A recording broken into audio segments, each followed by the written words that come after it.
lo que vimos la clase de ayer, o lo más primordial de la clase de ayer, ¿se acuerdan que vimos el teorema de Perron para matrices estrictamente positivas? Y luego lo que hicimos fue tratar de extender, todo sin prueba, esas mismas características a matrices que fuesen no negativas. Y en particular vimos que cualquier matriz no negativa no podía tener las mismas condiciones o satisfacer las mismas condiciones que tenía el teorema de Perron. Entonces se definió una primera subclase dentro de las matrices no negativas, que eran las matrices que eran, o que se las denominaba primitivas, es decir, aquellas matrices que tienen alguna potencia natural que la transforman en positiva. Y además vimos que para una matriz primitiva, si uno define gamma, el exponente, que es el mínimo de las potencias que la hace positiva, por un resultado de Wheatland se tiene que el exponente está acotado superiormente por un número que tiene que ver con el tamaño o el orden de la matriz, que es n-1 al cuadrado más 1, por lo tanto eso nos da una cota de cuántas potencias teníamos que calcular para determinar si una matriz es o no primitiva, y luego también vimos que para matrices primitivas vale el teorema de Perron, que no lo voy a enunciar de nuevo, pues ya lo dijimos varias veces, pero esto es lo que vimos en la clase de ayer. En particular, voy a hacer solamente un comentario, por ahora tenemos lo siguiente, voy a dibujar acá, si uno considera las matrices positivas donde vale Perron, lo que hicimos nosotros la clase pasada es definir un conjunto más grande que incluye a las matrices positivas, que son las matrices no negativas que son primitivas. ¿Sí? Entonces, se dan cuenta que por ahora lo que hicimos fue ampliar el conjunto donde puede valer el teorema de Perron, porque en este conjunto más grande también vale el teorema de Perron. Lo que queremos hacer, que es el fin de este curso, es poder encontrar a su vez un conjunto más grande que contenga, como caso particular, a las primitivas, donde va a valer el denominado teorema de Perron-Frobenius.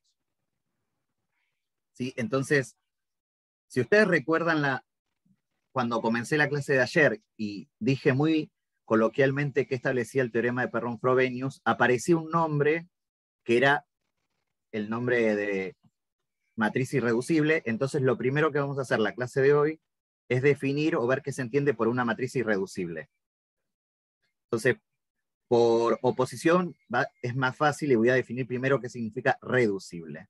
Entonces, vamos a decir que una matriz A de tamaño n, no necesariamente asignada, me refiero, no tiene que ser ni positiva ni no negativa, una matriz cualquiera, se dice que es reducible si existe una matriz de permutación P, tal que si yo hago P traspuesto por A por P, este producto la puedo describir usando matrices de bloque de la siguiente forma: B, C, D, 0, donde B y D son matrices cuadradas, obviamente de menor tamaño que A, y 0 denota una matriz que contiene todos ceros del tamaño que corresponda.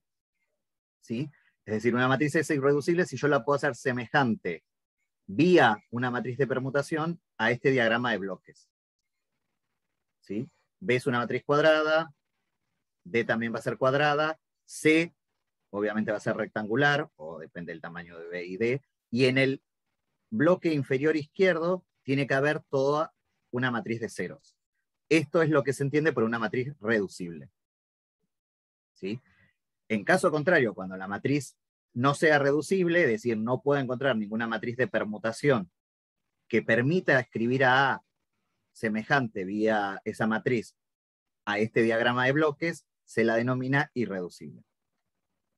Entonces nosotros con esta familia de matrices, las que sean irreducibles, es decir, las que no tengan esta descomposición, vamos a trabajar. Bueno, a ver, antes de pasar a observaciones y a comentarios, ¿qué es lo que les parece raro o les parece complejo de la definición? Si yo quiero probar o determinar si una matriz es irreducible o equivalentemente reducible,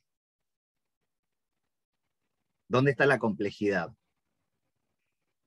Encontrar la matriz P. Claro, se dan cuenta que obviamente uno podría decir, bueno, matrices de permutación, que ahora voy a recordar rápidamente qué significan, no hay muchas, pero obviamente si la matriz tiene, el n es muy grande, hay una cierta cantidad. Entonces, no es fácil determinar si una matriz es reducible o irreducible, porque no me voy a poner a probar con todas las matrices de permutación factibles para ver si el producto P traspuesto por A por P me queda en este diagrama de bloques con todo un bloque de ceros. Entonces se dan cuenta que la definición, que voy a aclarar que no es la definición inicial que dio Frobenius dio otra, pero que es equivalente a esta, pero también tiene el mismo nivel de complejidad.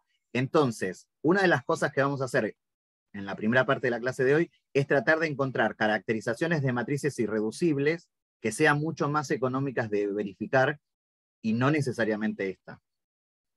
Porque como ya dijimos, no es cómoda. Pregunto, ¿todos saben qué es una matriz de permutación? Sí, sí. Perfecto. Sí. Igual yo lo voy a recordar muy rápidamente y voy a usar propiedades de la matriz de permutación para poder entender que era algo más de esa definición, pero si alguien tiene alguna duda, me lo comenta. ¿Sí? Por una matriz P de tamaño n cuadrada, se dice que es una matriz de permutación si posee la siguiente característica. Posee un 1 en cada fila y columna, y las demás entradas son siempre iguales a 0. Esa es una definición bastante conocida de una matriz de permutación. O también se puede decir que es una matriz que tiene la misma columna que la matriz de identidad, pero no necesariamente en el mismo orden. O podría decir que es una matriz que tiene los versores canónicos no ordenados necesariamente en cada columna. ¿Sí? Son todas las definiciones, son la misma. Otra propiedad interesante que tienen las matrices de permutación es que las matrices de permutación tienen inversa, es decir, cada matriz de permutación posee una inversa, y la inversa es justo la traspuesta. ¿Sí? Es decir, si hago P traspuesto por P, o P por P traspuesto, me da la matriz de identidad. Por lo tanto, hay que tener un poco de cuidado en la definición de reducible o irreducible, que no estoy seleccionando cualquier matriz P. Cuando tomo P, la que tengo que premultiplicar, o sea, la traspuesta está definida, pues es la inversa de esa. Por eso digo que son similares o semejantes vía una permutación, porque cuando uno habla de semejanza de matrices, tiene que premultiplicar y postmultiplicar por la inversa y por la matriz. Acá, justo P traspuesta es la inversa de P. ¿Sí? Y un comentario que voy a hacer rápido para poder entender un poco esa definición es qué efecto tiene cuando yo una matriz cualquiera la premultiplico y la postmultiplico por una matriz de permutación. Entonces, si P, que es una matriz de permutación, es multiplicada por la izquierda con una matriz cualquiera, entonces P por M permuta las filas de la matriz M. Y sin embargo, si lo multiplico por la derecha, M por P permuta las columnas de M.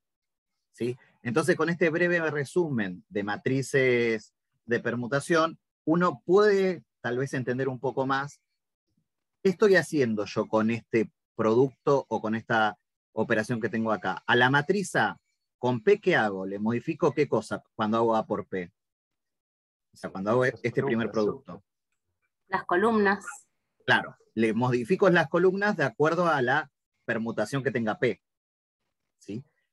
Una vez que haga eso, a esa matriz resultante le tengo que multiplicar las filas considerando la permutación inversa que hice con las columnas. Si ese producto me genera todo un bloque de ceros, la matriz se dice irreducible.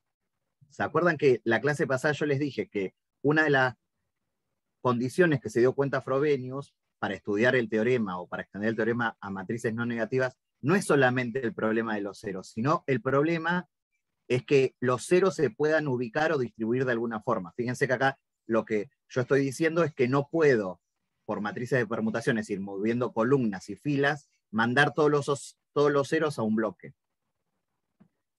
Quiero aclarar algo, no puedo permutar en cualquier sentido. No es que, porque una vez que yo permuté las columnas, la permutación de las filas me tiene que quedar definida. No es que permuto en cualquier orden filas y columnas. ¿Sí? Ojo con eso porque tengo la traspuesta y P. Entonces, una vez que yo cambie de posición las columnas, si cuando cambio las filas en el sentido contrario me queda un bloque de ceros, la matriz se dice reducible. En caso contrario, irreducible.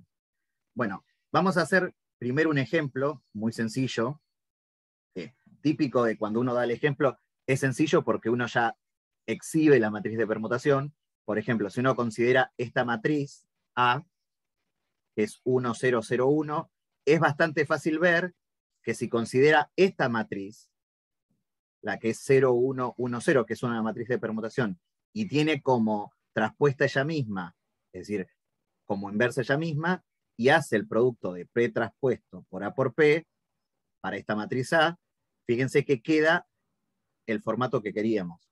Queda una matriz cuadrada, en este caso que tiene tamaño 1, que es este 1, otra matriz cuadrada, acá podía hacer lo que quisiera, y acá tiene que quedar todo un bloque de ceros. En este caso es muy sencillo porque la matriz es de tamaño 2. Y por lo tanto, esta matriz es reducible. ¿Sí? Bueno, voy a comentar muy rápidamente cuál es la definición que dio Frobenius, pero no la voy a usar. Frobenius, en su paper original, dijo lo siguiente: para que una matriz sea irreducible, fíjense que si yo miro esta matriz, la matriz A, sí, no, después se lo comento porque ahora los voy a marear un poco. La primera observación que voy a hacer, para que charlemos entre todos, es lo siguiente: que si uno tiene una matriz A de tamaño n, que tiene una fila y una columna de ceros, entonces la matriz necesariamente es reducible. No voy a hacer la prueba, por lo menos quiero que charlemos entre todos si están de acuerdo que eso sucede. ¿Por qué una matriz que tiene toda una fila o una columna de ceros es reducible? Porque puedo considerar que el B sea una matriz de 1 por 1, el C sea, bueno, el C no importa, el D es una matriz cuadrada con todo el tamaño y la fila es el bloque rectangular de ceros que necesitaba. A ver, lo que dijo el compañero a Marco es bastante, es eso, pero fíjense, supónganse que A no sé de qué tamaño sea, de tamaño n, pero tiene toda una columna de ceros. Entonces, ¿qué es lo primero que voy a hacer? ¿Qué matriz de permutación voy a aplicar? Supónganse que esta está en la columna J. ¿Qué es lo primero que va a hacer P? ¿O qué permutación va a realizar P?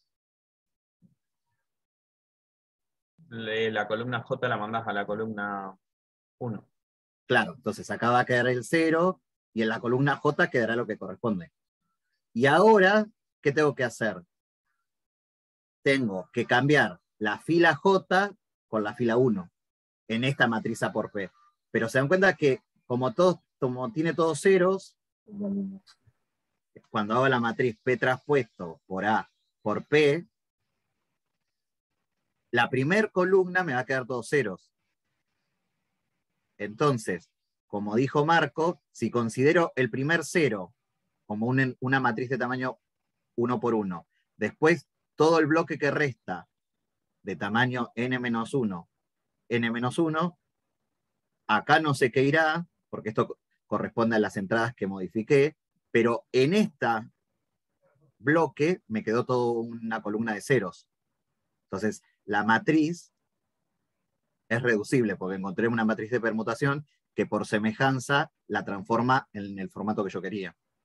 ¿Sí? Entonces, cuando nosotros que vayamos a aplicar el teorema de Perrón o trabajar con el teorema de Perrón, siempre vamos a tener en cuenta que nunca puede tener ni una columna ni una fila de ceros, porque nosotros vamos a trabajar con matrices de tipo irreducible.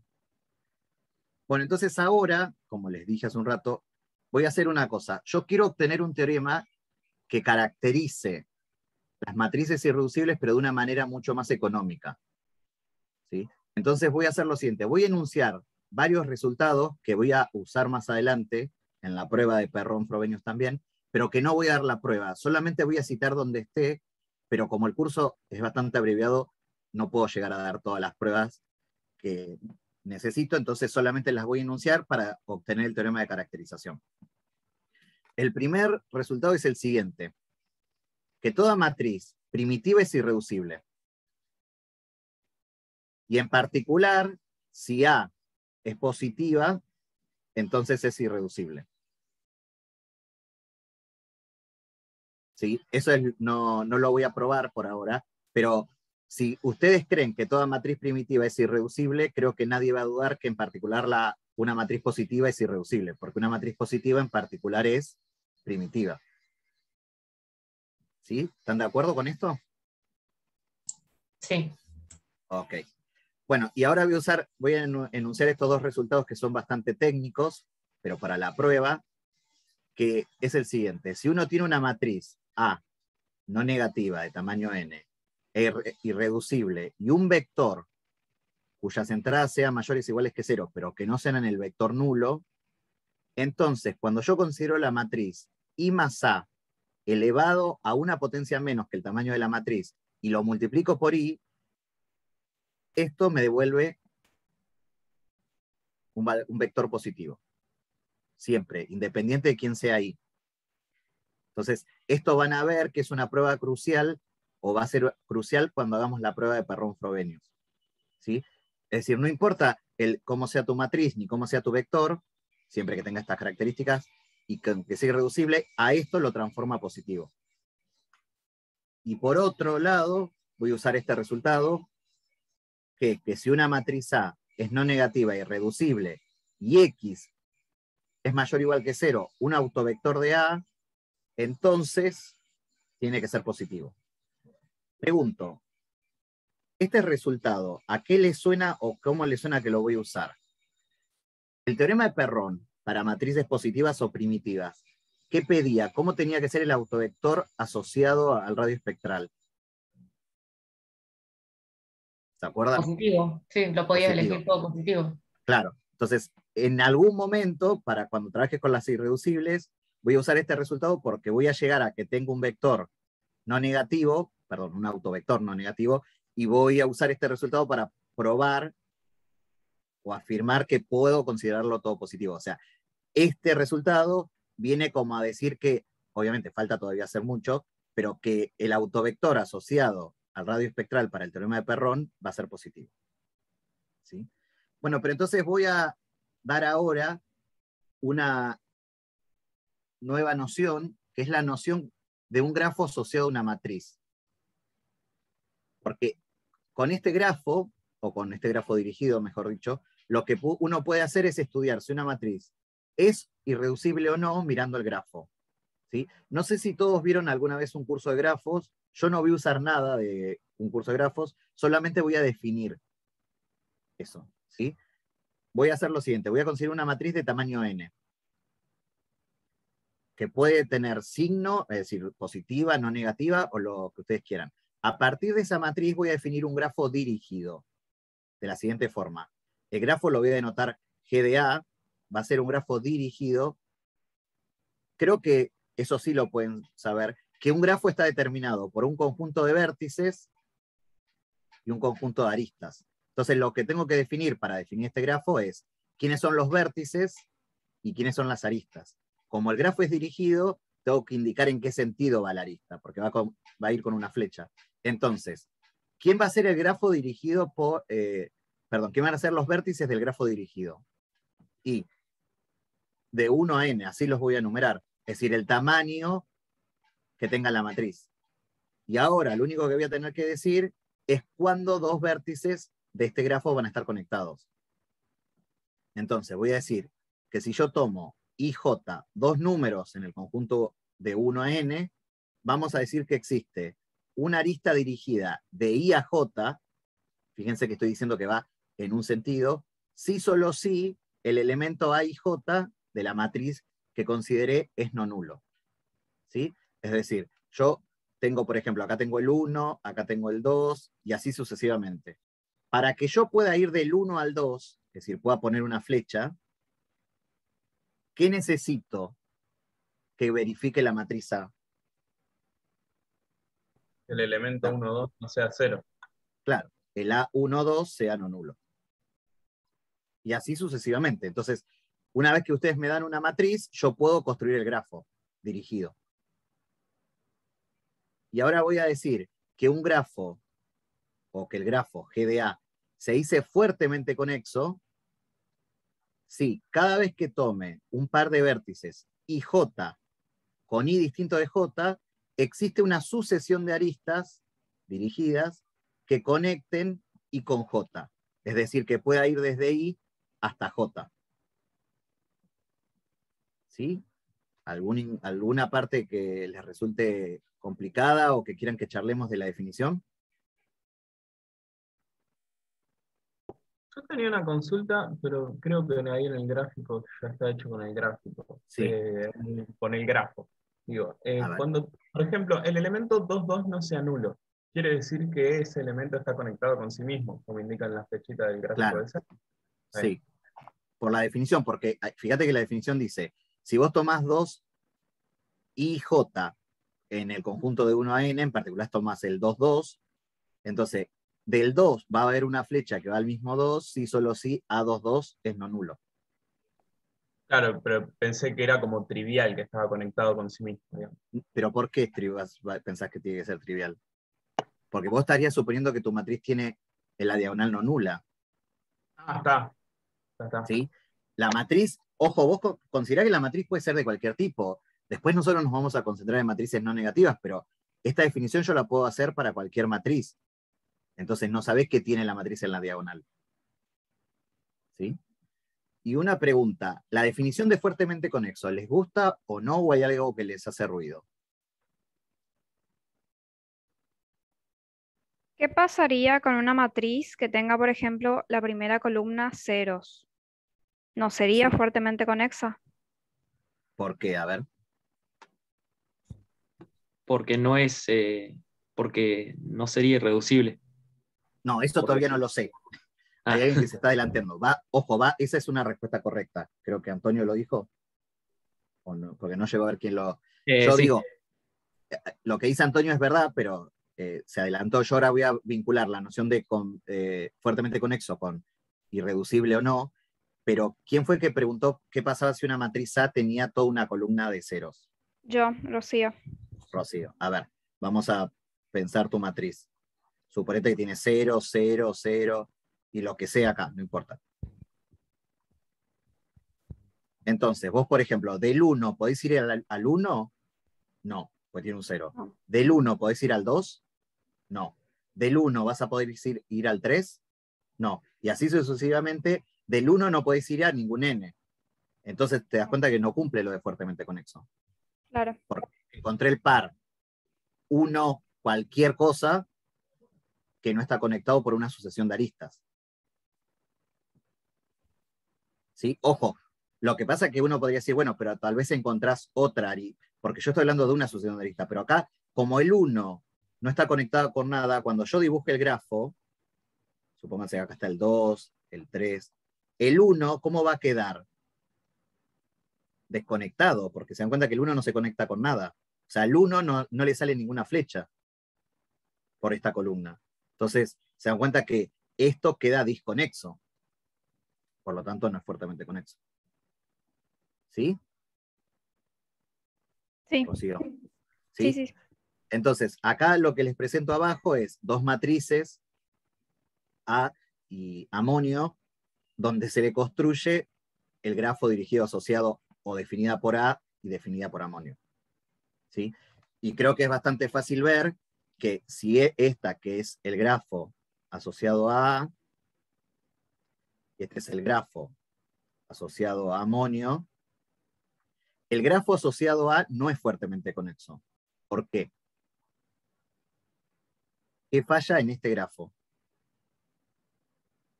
Y no podés ir de 2 a 1. Claro, del 2 al 1 no puedo ir nunca. ¿Sí? Sin embargo, en el grafo definido por la matriz amonio, puedo ir del 1 al 2 y del 2 al 1. ¿Sí? Fíjense que los bucles, digamos, el bucle es lo que se llama lo que va del 1 al 1. ¿Aporta algo o no? Porque yo acá en Fuertemente Conexo pedí no vincular I con I? Fíjense que pedí que I fuese distinto de J. ¿Por qué esto? Porque como que ya estás ahí, digamos. Quería volver a lo mismo. A ver, vamos a tratar de aclarar esa idea. O sea, si Porque para todo par tenés un camino, podés volver a elegir el camino inverso, y si unís los dos caminos, tenés un camino que empieza de sí Perfecto, mismo y termina en sí mismo. perfecto. ¿Sí? Ojo, pero yo voy a decirte, claro, si vos lo que me estás diciendo no sé quién fue el que habló, porque me desapareció el Perdón. O sea, Marco. Yo por lo que entiendo en la definición de fuertemente conexo es que Sí. existe camino tanto en un sentido como en el otro. No, Y si- no, ojo, o- eso no dice. Yo digo, solo es... no, vos das un par, IJ, y para ese IJ tiene que haber una sucesión o un camino que los conecte. Si vos tuvieses el camino que te da vuelta, fíjate que acá no se cumple eso lo que vos me decís. Porque del 2 al 1 podés ir, pero no podés volver. Ok, entonces es para Pero cada par IJ existe el camino de I a J o el camino de J a I. no, ojo porque creo que estás modificando la definición. Yo digo, para que el grafo sea fuertemente conexo, para cada IJ con I distinto de J, tiene que haber un camino o una sucesión de aristas dirigidas que van de I a J. Esa es la definición. Yo lo que digo es, ¿por qué con esta definición me alcanza y no miro, si querés, los bucles? ¿Por qué no pido que estén los bucles? Es necesario pedir, ¿por qué no pido conectar el I con el I? Porque Yo no digo, me porque conecta un I distinto de J, que es la definición dice que I sea distinto de J. Sí, pero a ver, yo voy a esto, cuando ustedes ven mi Porque puede fenómeno ser porque fuertemente, si es fuertemente conexo, cuando yo puedo conectar I con J, cuando yo agarre el par JI también lo voy a poder claro, conectar, esa es entonces la tengo idea. transitividad. Claro, esa es la idea. Porque empecemos por algo, cuando uno piensa de fuertemente conexo, se imaginan que todo está conectado. Entonces, en esta definición uno diría, pero ojo, ¿por qué yo no quiero conectar de I con el mismo I? Pero como dijo el compañero, si yo de I voy a J por un paseo, o por un camino, perdón, luego voy con J a I, como son diferentes a otro, conecto todo esto y voy a ir de I a I. Es decir, los de la diagonal no los tengo que chequear, porque si chequeo que puedo ir de cualquier I a cualquier J con I distinto de J, en particular, tengo que va a haber también una arista dirigida o una sucesión de aristas que conectan los elementos de la diagonal. No estoy diciendo que va a haber un bucle, sino una sucesión de aristas. ¿Sí? Porque fíjense, en el 1, por ejemplo, en este grafo que es fuertemente conexo, el 1 tiene un bucle, sí, pero además tiene la arista que va de 1 a 2 y después justo tiene la vuelta que va de 2 a 1. Entonces yo puedo ir al 1 haciendo todo este recorrido. Y lo mismo con el 2. ¿Sí? Del 2 puedo volver al 2 haciendo el recorrido que corresponda. Primero ir al 1 y luego volver al 2. Por eso no se le pide chequear de un elemento a sí mismo, porque si con esta definición ya estoy incorporando de que va a haber al menos un camino que conecte I con I. ¿Es una idea como de transitividad de las conexidades de las aristas? ¿Cómo? A ver. ¿Es una especie de transitividad eso? Pero, ¿transitividades en qué sentido? Y que si I está conectado con J, J con I, puedo asumir que de alguna manera llego de I a I. Ah, sí, porque eso sí vale. Porque los extremos son los mismos, porque J con J. Sí, pero eso sí, o si querés, si I está conectado con J y J está conectado con K, de I a K vas a tener, en ese sentido estás diciendo la transitividad.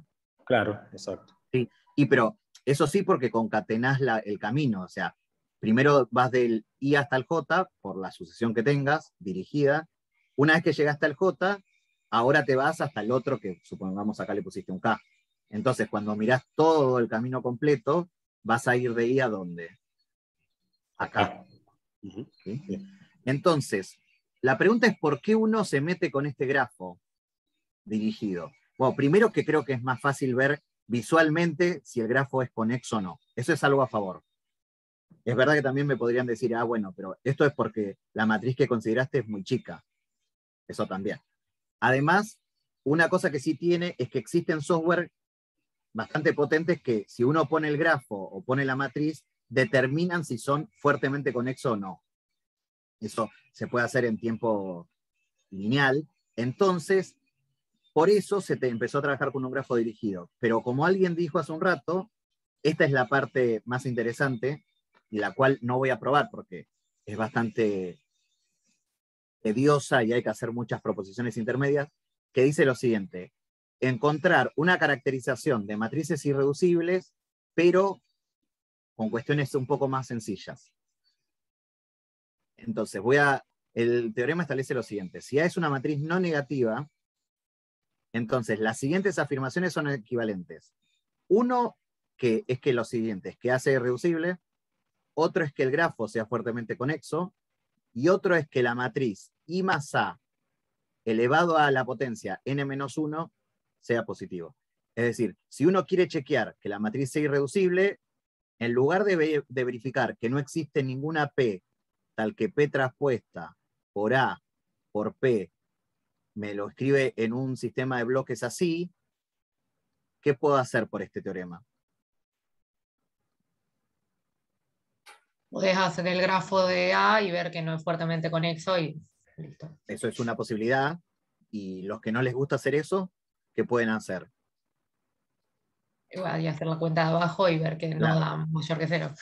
Claro, se dan cuenta que tengo dos opciones. Cada uno elige la que le guste más, pero creo que todos vamos a coincidir que estas dos características, el ítem 2 y el ítem 3, son mucho más tangibles o maleables que la definición de irreducibilidad. Porque yo acá no voy a ver que no existe ninguna matriz de permutación. No, acá voy a ver si el grafo lo puedo conectar cada vez que considere dos vértices y distinto de J, por una secuencia de aristas dirigidas, o voy a ver si esta matriz, que fíjense está definida, porque no es que tengo que hacer cualquier potencia, tengo que hacer una potencia menos que el tamaño de la matriz A, es o no positiva. O sea, esto es bastante fácil de verificar también. Entonces, cuando uno, a partir de ahora, considere matrices irreducibles, no va a tener el inconveniente de la definición, porque va a tener estas dos caracterizaciones a mano, y la vamos a usar en las cosas que vamos a hacer a continuación. Antes de empezar con parte de la idea o de la prueba de Perron-Frobenius, voy a hacer dos observaciones que las vamos a charlar y son bastante interesantes en sí mismas. La primera es la siguiente, que si es una matriz no negativa y de tamaño n, entonces A es irreducible si solo si la traspuesta es irreducible. Quiero que charlemos un poco sobre esta proposición. Yo no hice la prueba, pero vamos a charlar sobre la prueba. ¿Por qué o cómo puedo probar que A es irreducible si solo si su traspuesta es irreducible? ¿Cómo se les ocurre? Usando qué cosa que definimos recién. ¿Lo del grafo puede ser? Claro, lo del grafo. A ver, pregunto, si yo tengo una matriz A, ¿sí? Supónganse que la matriz es 1, 2, 3, 4. Bueno, me maté con la matriz. 1. Si quieren voy a poner un 0 para que quede mejor. Porque si no tengo ceros es positiva. Entonces, 1, 2, 3, 4. A ver, vamos a construir el grafo. De 1 a 1 tengo que ir, porque tengo un valor no nulo en la entrada 1, 1. De 1 tengo que ir a 2. Después, de 2 tengo que ir a 1. Después, ¿qué más tengo que hacer? De 1 a 3. Sí, perdón, es que puse mal los vértices, chicos, nadie me dijo. Porque vértices tengo 2 nada más, es de 2 por 2 la matriz. Si tiene Claro, 2 entonces, entradas, Claro, puedo sí, ya cambiar está. las flechas. este es el grafo. Claro, este es el grafo. La pregunta es, si yo hago A traspuesta, que lo voy a hacer de otro color, que va a ser la matriz 1, 2, 3, 0. ¿Qué grafo me queda asociado? Acá va a estar el 1, acá va a estar el 2. El mismo, pero con las flechas cambiadas, digamos. Claro, esa es la gracia. Porque fíjense, del 1, ahora tengo que ir del 1 al 2 y del 2 al 1. Acá no se dan cuenta porque justo fíjense que tengo un camino que va y viene, pero lo que estoy haciendo con la matriz traspuesta es considerar el mismo grafo, me refiero con los mismos vértices, y que a donde el grafo inicial tenía una flecha en un sentido, el grafo de A traspuesta tiene la flecha en el sentido contrario. Pero mi pregunta es, si este es fuertemente conexo, ¿este va a ser fuertemente conexo? Sí. Sí, porque Sí. considero los Claro. caminos inversos. Claro, tal cual, pero se dan cuenta que ahora un montón de propiedades, con el grafo es mucho, obviamente, yo sé que si les dejo como ejercicio la prueba, hay que escribir un poco, porque hay que decir, bueno, sea I distinto de J, un vértice cualquiera o un par de vértices de A, pero creo que con estos dibujos y con un poco de escritura, todos van a coincidir de que si A o el grafo asociado a es fuertemente conexo, el grafo asociado a traspuesta, que es cambiar el sentido de cada flecha, también queda fuertemente conexo. Entonces, si es irreducible, A traspuesta también es irreducible. ¿Sí? Este resultado, que parece bastante tonto, voy a usar esa palabra, fíjense que me va a servir porque si yo quiero encontrar un teorema, o cuando vaya a hacer el teorema de Perron-Frobenius, si la condición de irreducible no se satisfacía para la traspuesta, voy a estar en problemas. Porque si A, en el sentido de que muchas de las cuentas que se hacen para Perron valen para A y para la traspuesta, porque si A es positiva, su traspuesta también es positiva. Entonces, acá, si yo la condición de irreducible no se satisfacía también para la transposición, estamos en un problema. Pero por lo menos, esta proposición dice que no tengamos problema porque la noción que dio Frobenius se mantiene por la transposición. Entonces vamos por el buen camino. Y antes de empezar con Perron-Frobenius, voy a probar lo siguiente. ¿Se acuerdan que cuando yo comencé la clase hice un diagrama de Venn bastante sencillo? Por un lado están las matrices positivas, por otro lado están las matrices primitivas, que recuerden que eran las no negativas, que tenían alguna potencia positiva, y por un resultado que vimos en la clase de hoy, toda primitiva era irreducible. Es decir, las irreducibles las tendría que dibujar así. Pero fíjense una cosa, cuando uno define una categoría o una clase como esta, lo primero que se pregunta es si la clase de irreducibles no coincide con la clase de primitiva. Si eso fuese así, se dan cuenta que no es una buena definición. Entonces, lo que yo quisiera probar es que hay un espacio entre el conjunto de las primitivas y el conjunto de las irreducibles. O dicho de otra manera, que por lo menos hay una matriz que sea irreducible y que no sea primitiva. ¿Están de acuerdo conmigo? Que eso es algo bastante lógico cuando uno va haciendo esta teoría. Perdón, ¿por qué estaría mal definirlo como que fueran lo mismo? O sea, ¿dónde estaría el problema si fueran lo Y mismo? porque entonces ya tendría el teorema de Perron-Frobenius. Porque Claro. nosotros ya claro. probamos. ¿Sí? El tema es que el teorema de Perron-Frobenius amplió a las primitivas y obtiene un resultado que vale para este conjunto más grande, salvo un pequeño detalle. Pero por eso yo digo que no sería, porque si no la clase de hoy ya casi no tendría sentido y nos ponemos, y no sé, veríamos otra cosa. Entonces yo digo que en ese sentido trato de ver que hay algo acá. Y bueno, como es típico en casi cualquier materia que uno cursa, lo que voy a hacer es exhibir rápidamente una matriz que sea irreducible y no primitiva. Miren, voy a considerar la matriz A, que es 0, 1, 1, 0. Esta matriz la estudiamos hace un rato y le hicimos el grafo. Y el grafo asociado a esta matriz era fuertemente conexo. En particular, la matriz es irreducible. Entonces, la primera parte de esta observación ya la tenemos. Ahora, lo que yo quiero probar es que no es primitiva. ¿Cómo hago para probar que no es primitiva? ¿Qué debería hacer para mostrar que no es primitiva? Y elevarla al cuadrado, hacer el producto de ella misma, con ella misma. ¿Y por qué solamente el cuadrado? Usa el Y porque resultado es de una Wieland. matriz 2×2. Claro, porque están usando el exponente de Wieland. Si uno calcula, agarra esta matriz A, que es de tamaño 2×2, y encuentran cuál es la cota dada por Wieland para su exponente, ¿se acuerdan que la cota era 2, que es el tamaño de la matriz, menos 1 al cuadrado, más 1? Entonces esto da 2.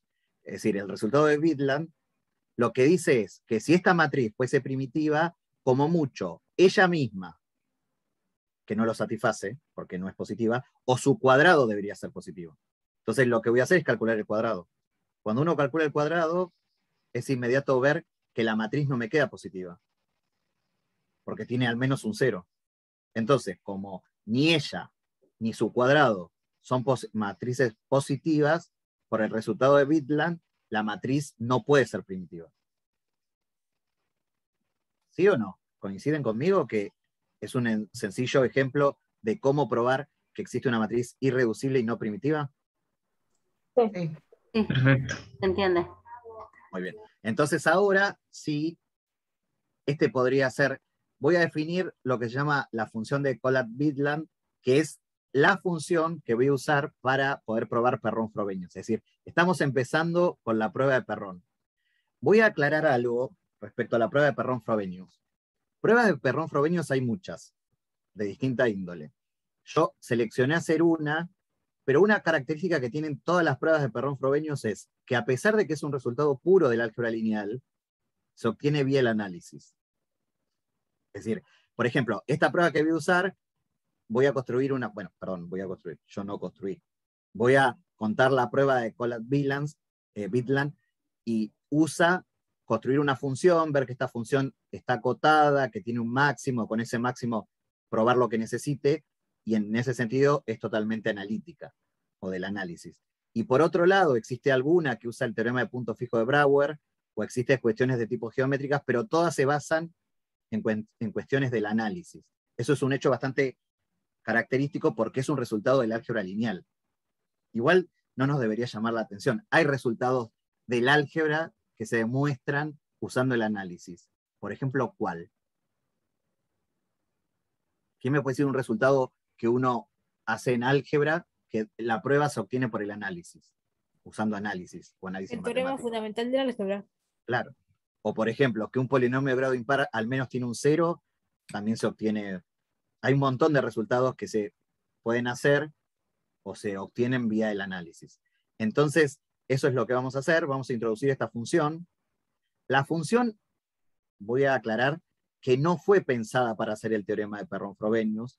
La definió este matemático alemán, Lothar Collat, en el 42, y Bidland en el 50 se dio cuenta de usarla para encontrar una prueba.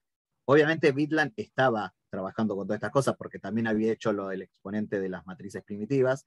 Entonces, por eso a esta función se la llama en honor a los dos.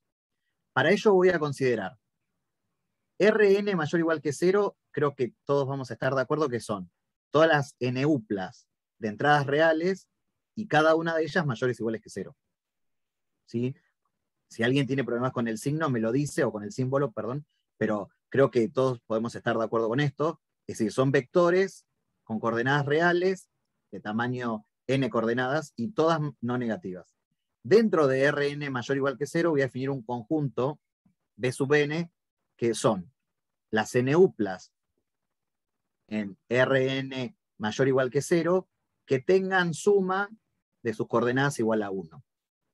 ¿Qué es esto? Si uno hace, por ejemplo, esto para n igual 2 o n igual 3, ¿qué es esto? Para poder pensar un poco geométricamente.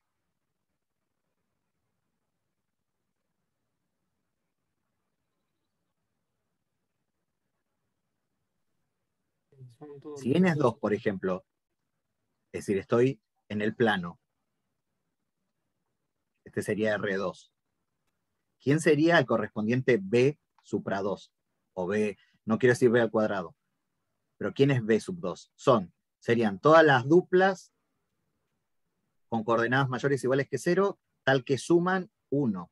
Es decir, serían B2, serían los X1, X2. Como todos los vectores de norma 1. ¿Sí? ¿Un segmento de recta? Claro, norma 1. Claro, pero De geométricamente. norma 1 igual a 1. Claro, de norma 1 igual a 1. ¿Sí? Pero se dan cuenta que B2 o B cuadrado serían todos los vectores que están en el primer cuadrante, tal que X1 más X2 es igual a 1. ¿Eso qué es? ¿Un cuadrado puede ser? 1 menos X, la gráfica de 1 menos X acotada Claro. al primer cuadrante. Sería un cuadrado en el primer cuadrante. ¿Un cuadrado es en el primer cuadrante? Una Tengo, a semirrecta. ver. No. No, una recta. Un segmento. A ver, cuando, por ejemplo, X2 vale 0, el Y tiene que valer 1. Entonces, este y este. Este sería la recta.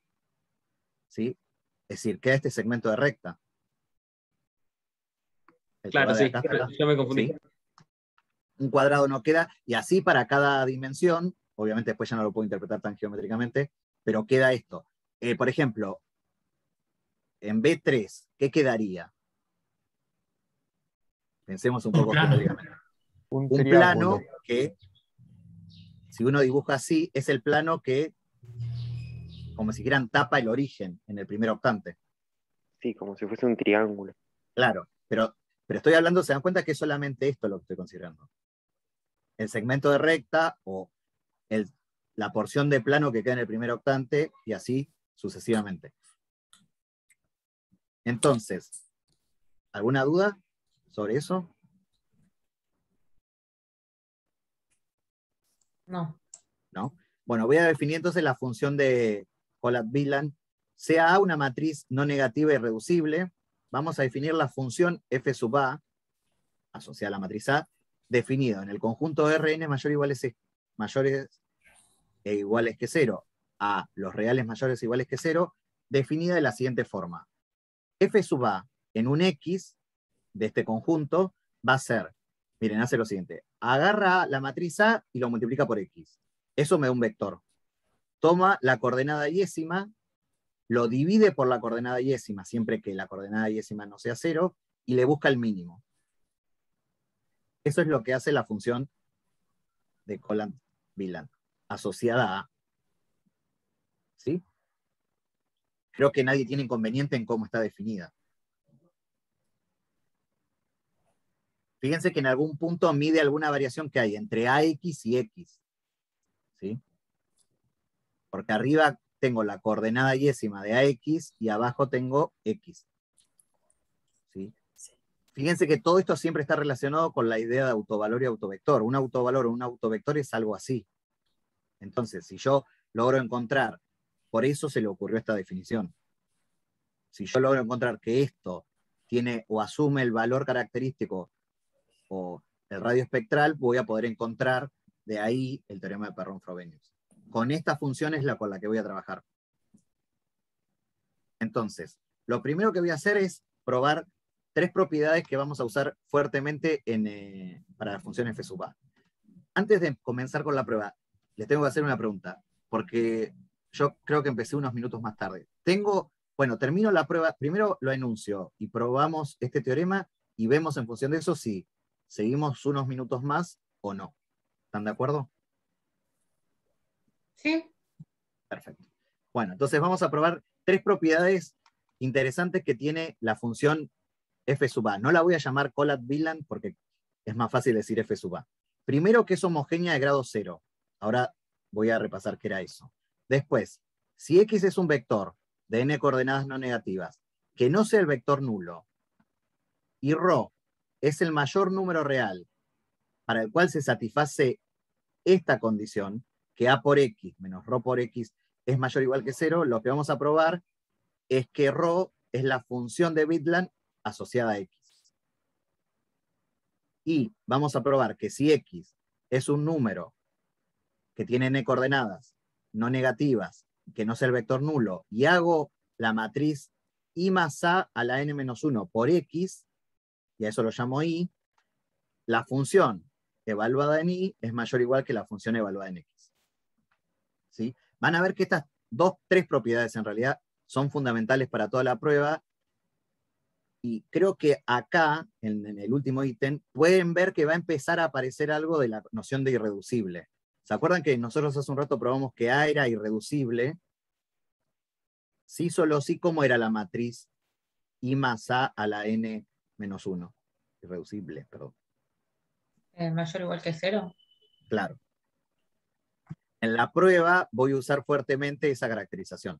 Por eso voy a probar este ítem. A ver, voy a empezar por el primero. ¿Qué significa que una función sea homogénea de grado 0?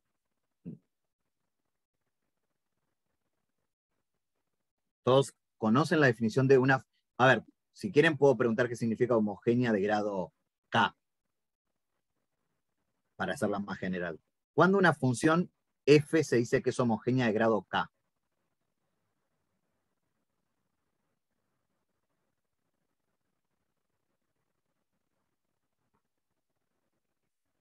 Bueno, lo voy a recordar.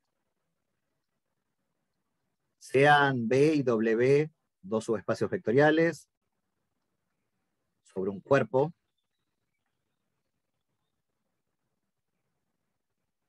Es una definición general. No tiene nada que ver ni con el teorema de Perron-Frobenius, ni sobre estas condiciones que queremos ver. Es una definición que se puede dar en general. F, una función que va de B en W, se dice homogénea de grado R, o de grado K, vamos a decir.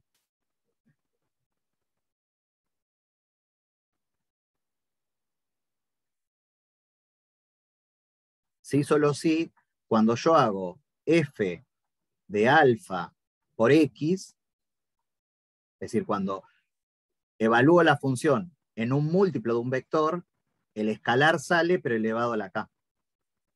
Eso es lo que significa que sea homogénea de grado K. Esto es para todo alfa que esté en el cuerpo F y que no sea el nulo.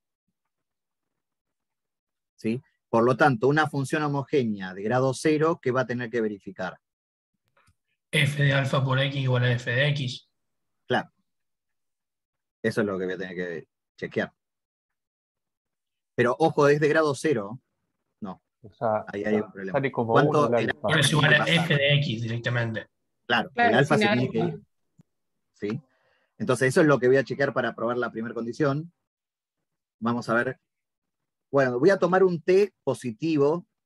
La pregunta es por qué me tengo que tomar un T positivo y no un T en cualquier, un T, ¿por qué no tomo un T real? ¿Sobre qué conjunto está definida Por la el función? dominio de F. Claro, porque yo necesito que cuando yo ponga el escalar que ponga acá, este producto me tiene que seguir quedando en Rn mayor o igual que 0. Entonces, la única forma de asegurarlo es que tomar T positivo. Estos son los únicos T admisibles para este conjunto que es el dominio de F sub A.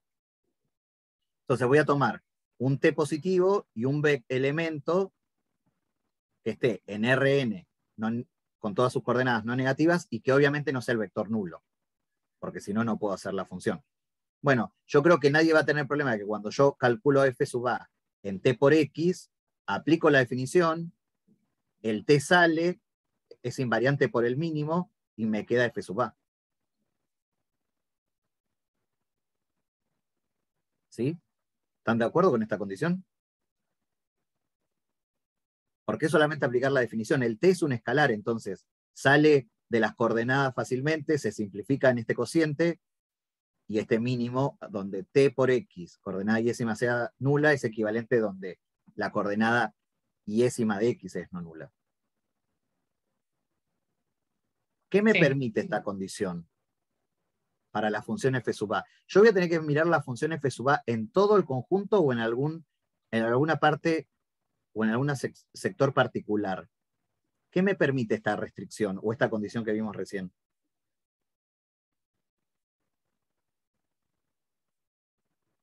¿Se acuerdan que nosotros habíamos definido el Bn hace un rato? ¿Qué era el Bn? Eran todas las coordenadas o todos los vectores de Rn mayor o igual que 0 de este conjunto, tal que tuviesen norma 1 igual 1.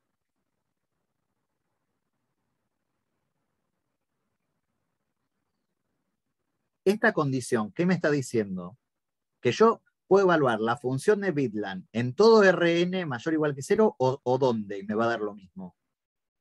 En Bn directamente, porque está normalizando. Claro, esa es la gracia. Entonces, se dan cuenta que yo voy a ir de Rn mayor o igual que 0 o a Bn como me convenga. En algún momento lo voy a evaluar en Bn y en otro momento lo voy a evaluar en todo el dominio. Pero por esta condición, como dijo Diego, creo que fue, como es homogénea, no varía por vía la normalización. Entonces ahora lo que vamos a hacer es probar la segunda condición. ¿Se acuerdan que la segunda condición decía lo siguiente? Las voy a mostrar. Que si R era el mayor número que hacía verificar esta condición, es porque el número ρ tiene que ser la función de Bitland evaluado en X. Eso es lo que vamos a probar.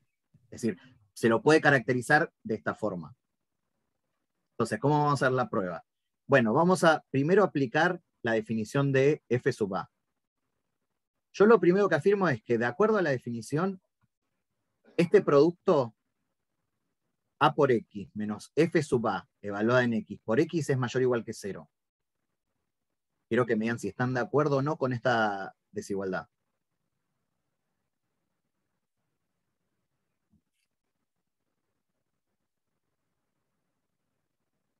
F sub A, ¿qué era? ¿El mínimo de quién? Yo se lo estoy escribiendo acá mientras.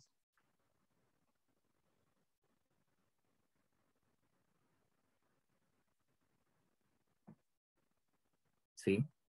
Pregunto, a partir de la definición de F sub A, ¿pueden llegar a obtener esta desigualdad, sí o no? Sí, sí, sí. ¿Sí? Porque F sub A de X le gana a todos estos cocientes.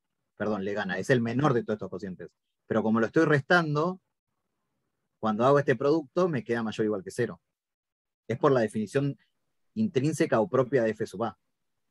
Podría sacar Después, factor común X ahí. ¿dónde? Ojo, sacar factor común vector no, Ah, bien. porque no podés sacar factor común. No, yo digo, F sub A es menor o igual que cualquiera de estas cuentas. A ver. Y porque si es el mínimo de estos cocientes, es menor o igual que esto. Entonces, cuando vos querés, por ejemplo, Bien, bien. agarrás a XK. O sea, para poder ver que esta desigualdad se satisface, tenés que ver que cada coordenada es mayor o igual que 0. Entonces, cuando vos haces AXK menos F sub A de X por XK, ¿por qué esto te da mayor o igual que 0? Y porque, fíjate, usa esta desigualdad. Si querés, tachá un minuto al mínimo. F sub A de X te queda menor o igual que AX, coordenada K dividido XK. Como el X era mayor o igual que 0, y en particular no es 0, lo puedes pasar multiplicando, porque eso es un número real, lo pasás restando y te queda el mayor o igual que 0, para la coordenada K. Y así, como todo coordenada K se satisface esto, tenés esta desigualdad. ¿Sí o no? Bien, bien.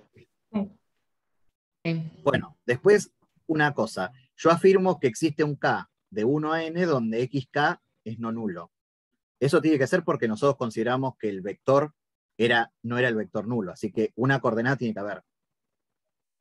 Y además, yo puedo considerar que esa coordenada es tal que la coordenada késima de este vector es 0.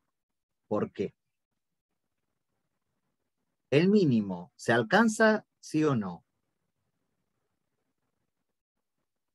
O sea, la función de Bitland, que se define como un mínimo, ¿se alcanza en alguna coordenada? Sí, sí se alcanza, ¿Sí? porque una Bueno, cantidad entonces, finita. claro, es finita. Entonces yo digo, agarro la función, ¿quién es el K que estoy buscando acá? Y bueno, es el K donde la función de Bitland se realiza y que seguro tiene coordenada XK no nula, por la definición. Entonces, cuando yo hago a este vector, le calculo la coordenada K, me tiene que dar 0, porque justo se verifica la igualdad, porque F sub A es justo ese valor. Claro. ¿Sí? Entonces, ¿se acuerdan que yo quería probar que ρ, que era el mayor valor que cumplía con esa desigualdad, acá lo que probé, fíjense que yo probé que F sub A de X satisface la misma desigualdad. Entonces yo tengo dos posibilidades. O que ρ es igual que F sub A, que es lo que quiero probar, o que ρ es mayor que F sub A. Entonces voy a suponer que ρ es mayor que F sub A de X. Pero si ρ es mayor que F sub A de X, cuando yo hago esta cuenta, AX menos ρ por X, y le calculo la coordenada K, esto me da negativo.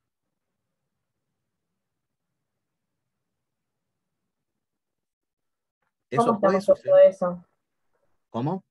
O sea, ¿cómo estamos seguros de que eso da negativo? Y porque tenés que hacer el producto. ¿Qué es hacer la coordenada acá de esto? Es A, X, K, menos ρ por XK.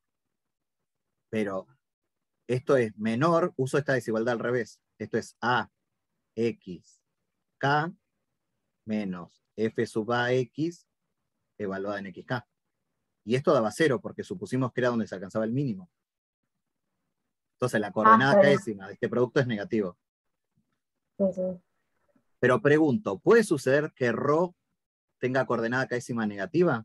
Si ρ, miren, se los voy a mostrar un minuto. ¿Qué era ρ? ρ era el número más grande que cumplía esta condición. Para que esta condición se cumpla, todas sus coordenadas de este vector, ¿cómo tienen que ser? Positivas. O 0.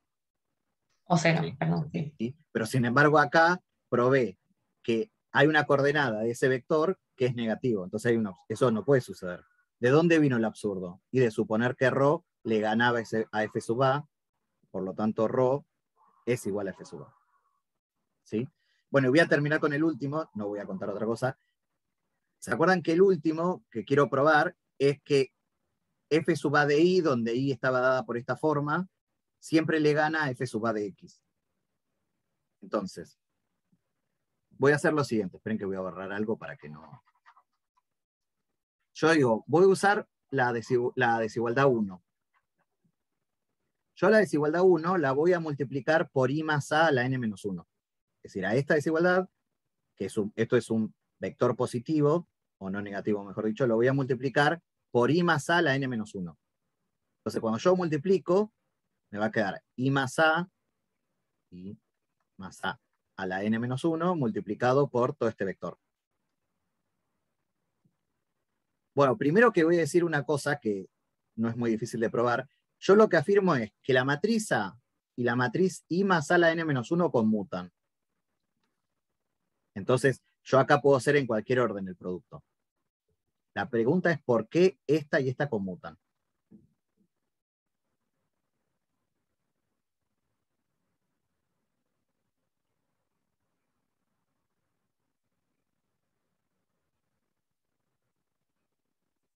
¿Cómo se calcula I más A una potencia? No importa que se llame n-1, la K.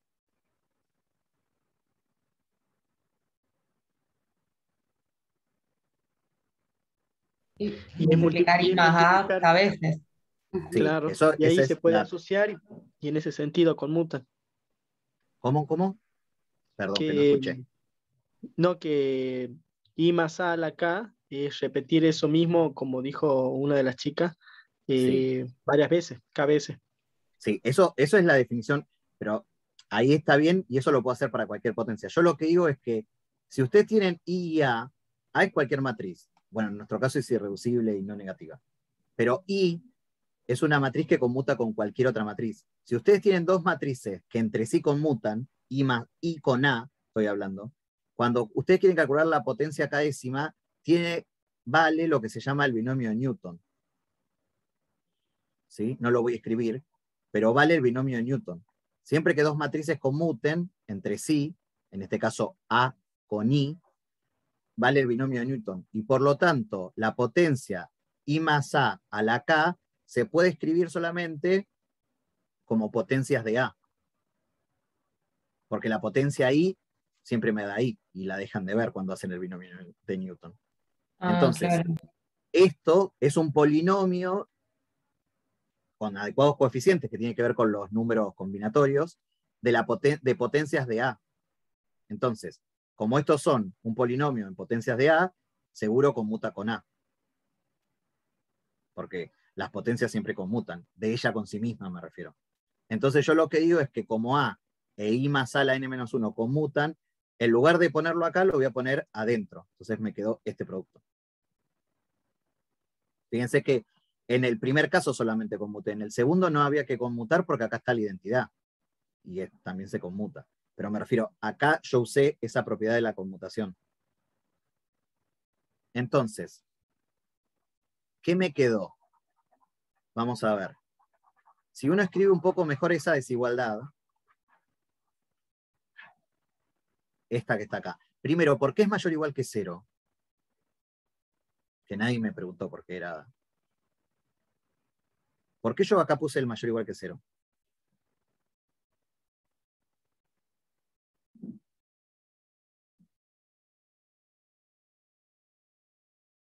Porque es como haber multiplicado por esa matriz a ambos lados en la desigualdad 1, ¿no? O sea, vos decís que las matrices mantienen desigualdades. Ah, bueno, sí, capaz que es un poco mucho. No. No, claro, pero. Porque No, ese es el mínimo. ¿Quién era el mínimo? No, yo digo, olvídense un poco si quieren. La pregunta es por qué acá puse mayor o igual que 0. I más A, ¿qué tipo de matriz es? ¿Cómo era? Si la matriz era irreducible, si es irreducible. I más A la n-1, ¿qué tipo de matriz es? Siempre como. Positiva. Positiva. Ahí sí, como esta es positiva y este vector tiene coordenadas, todas sus coordenadas mayores o iguales que 0, el producto me da mayor o igual que 0. Claro, Ahí sí. sí. ¿Sí? Entonces yo digo, si miro un poco esta línea, fíjense, me quedó A. I más A la n-1 por X es lo que llamamos I.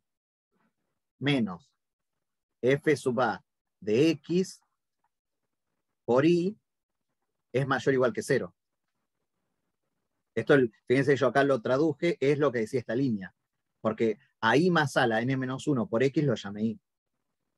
Pero entonces, si yo tengo I es un vector que cumple esto, nosotros por el ítem 2 probamos que el número más grande que yo puedo poner acá para el vector I es F sub A de I.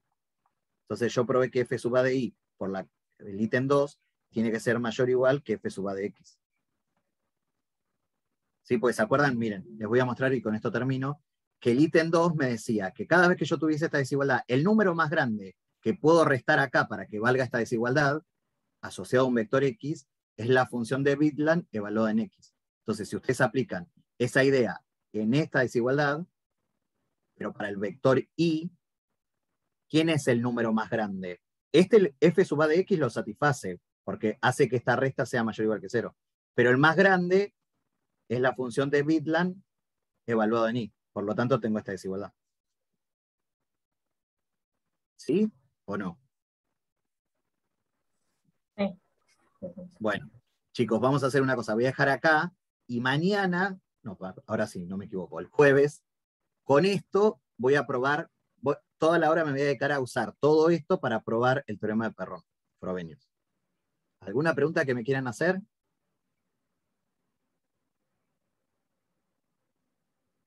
No. ¿No? Bueno, entonces dejo de compartir. Ahora los veo. Y no sé, María José está acá para que termine la grabación entonces. Si alguien tiene alguna consulta, me puede mandar.